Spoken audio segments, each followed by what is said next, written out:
Good evening mga kaloyalista, ito po yung lingkod, si Boy Misterio. Ngayon po pag-usapan natin si dating Pangulong Digong tsaka tong si Harry Roque. Nagtawagan yung mag-amo dahil to pong si Digong sounds alarming, nininervyos na dahil may nakuha daw siyang information na anytime soon ay arrestin na po siya. Natakot din pala yung taong matapang, ano? Kaya itong si Roque nagkaroon ng mga sleepless night over the weekend. Siguro ito yung pagpunta ni General Browner sa Davao, para kausapin yung mga armed forces doon, yung Task Force Davao. Kaso ibang interpretasyon nitong mga nila Duterte at saka ni itong si Harry Roque. Napapraning na naman sila. Ang interpretasyon nila ay i-disband o tatanggalin yung Task Force Davao. Dahil daw loyal daw kay Duterte yon. Hindi natin alam kung nagsasabi silang totoo. O nag-iingay lang sila para malihis yung mga ibang issue sa kanila. Lalong-lalo na yung 51 billion na nabigay o napunta kaya pulong nung last 3 years ni Digong.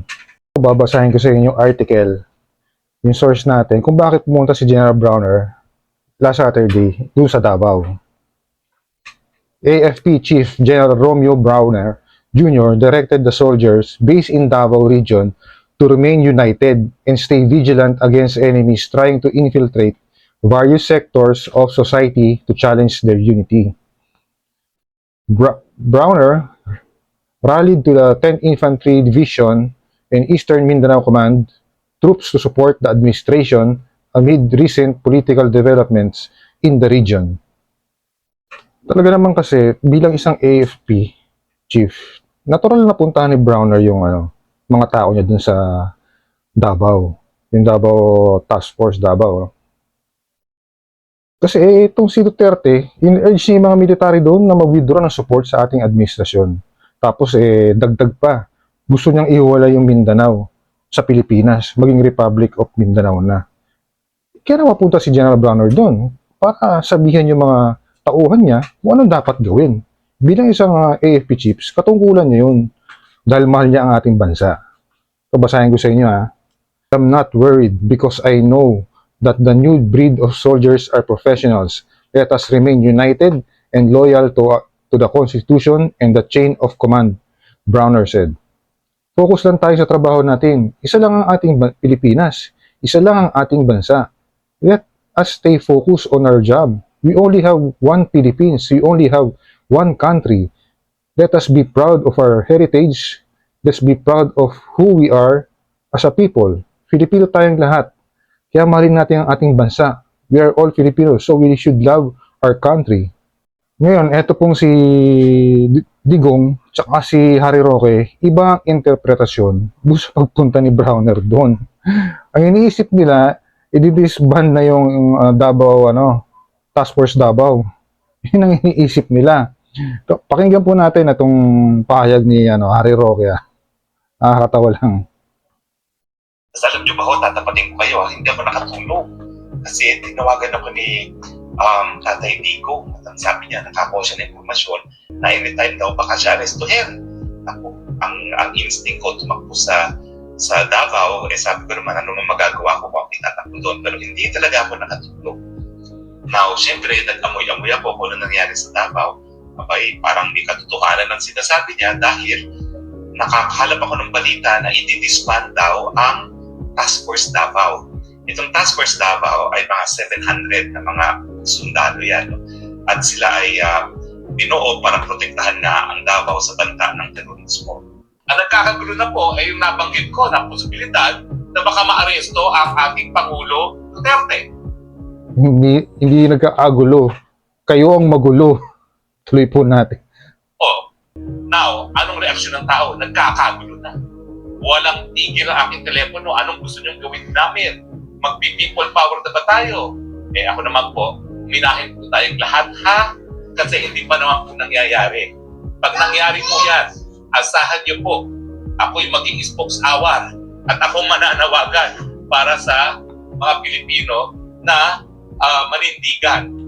Pag nangyari po yan, asahan nyo naman ako na ako'y mag-spokes hour dyan. So ngayon, kulang po kayo. Now, bukod doon sa akin tatlong sources na talaga naman pong makakapanipiniwala yan, no? Bakit pa kayo maghahanap ng source? Nagsalita na yung complainant labang kay Pangulo Duterte, si dating Senador Trillanes. Anong sabi niya? Tapos na ang investigasyon, ang susunod na lalabas na ang warrant of arrest. Di ba sinabi niya yan? Bakit pa kayo nagdududa na mangyayari yan? Siya ang complainant. Confidential ang proceedings ng ICC, pero hindi nila po pwedeng baliwalain ang mga complainants. Dahil sila ang complainants. Meron nga itong section sa ICC para dun sa mga victims, no? Kasi talagang progressive po ang progressive dahil nga they respond to the victims, no? Meron talagang opisina that takes care of yung victims, no? Hindi naman biktima si Trillanes, pero syempre sa kahit ano namang legal proceedings, kinikilala kung sino mga complainant. At complainant yan si Senator Trillanes. So bakit natin pagdududahan siya kung sinasabi niya na palabas na ang warrant of arrest? Yan, talagang alam nilang mangyayari. Naniniwala na sila kay Trillanes. Hindi na nanakot si Trillanes. Alam nila yung source. At totoong mangyayari yung pag-aresto. Ang tanong nga lang kung sino ang gagawa nun. Kasi wala namang sariling kapulisan ang ICC. Magre-rely pa rin sila dito sa ating PNP. Ngayon, doon natin malalaman kung talagang tutugunan ba yun ng ating gobyerno o hindi. Yan ang aabangan natin. Talagang napapraning na sila kasi ultimo yung dating mga tao ni Duterte na si Anyo tsaka si Galvez against dun sa gusto niyang mangyari na magkaroon ng secession na ibukod ng Mindanao sa Pilipinas. Talagang napapraning na sila eh. Pakinggan itong sinasabi ni ulit ni itong si Roque. Kung ang warrant of arrest ay galing sa ICC o galing dito sa Pilipinas. Bakit? Nasa dyan ngayon, yung bagamang Romualdo ng Camiguin, nagsasabi na yung sinabi daw ni Presidente na dapat maghiwalay ang Mindanao, secession. Yung dating tao ni Presidente Duterte, Secretary Anyo, Secretary Galvez, anong sabi nila? We will meet any threat to secede from the Republic with force. Ano ibig sabihin yan? Gagamitan namin ng dahas o protektahan namin ang territorial integrity ng Pilipinas.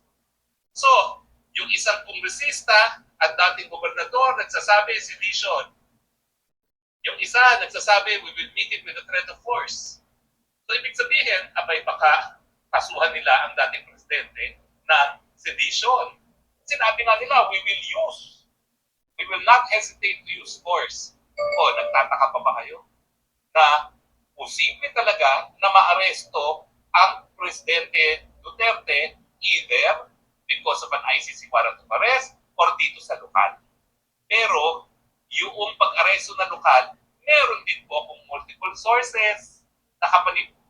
Meron daw siya multiple sources. Totoo naman eh. So, dalawa pa lang inaabangan nilang mag-aaresto sa kanila. Yung ICC at saka yung lokal dahil sa secession na gusto. Diba? Na pwedeng arestuin. Dahil sa pagbanggit ni Duterte, yung idea nila ni Alvarez na ihiwalay ang Mindanao sa Pilipinas, pwede silang kasuhan doon. Alam nila yun eh. Kaya nga yun, nagsasabi si Harry Roque na dalawa ang inaabangan nilang pag-aresto, ICC o yung local. Talagang minamalas kayo. Tanyo, isang linggo pa na nakalipas nun, di ba? Mula nang banggitin niya yung maghiwalay, gusto niyang ihiwalay ang Mindanao sa Pilipinas. O ngayon, nag-iisip na sila naman nag-iisip na may kaso pala sila. Katangahan nyo kasi. Isip muna kayo. Ay, nako. Kaya kayo minamalas eh. O ano nangyari sa inyo, ewan ko ba. O mga kaloylista, dalawa po yung kasong inaantay nila. Yung isa sa ICC, yung ikinaso ni Senator Trillanes. Tapos, ito namang isa, yung sedition, yung sa local. Dahil sa pagbanggit niya, na gusto niya na ihiwalay ang Mindanao sa Pilipinas. Dalawa po yun. So, abangan po natin ng mga kaganapan sa mga susunod na kabanata. Ito po yung lingkod, si Boy Misterio. Loyalista, please like and share my video and please subscribe to my channel para laging updated sa mga may init na balita.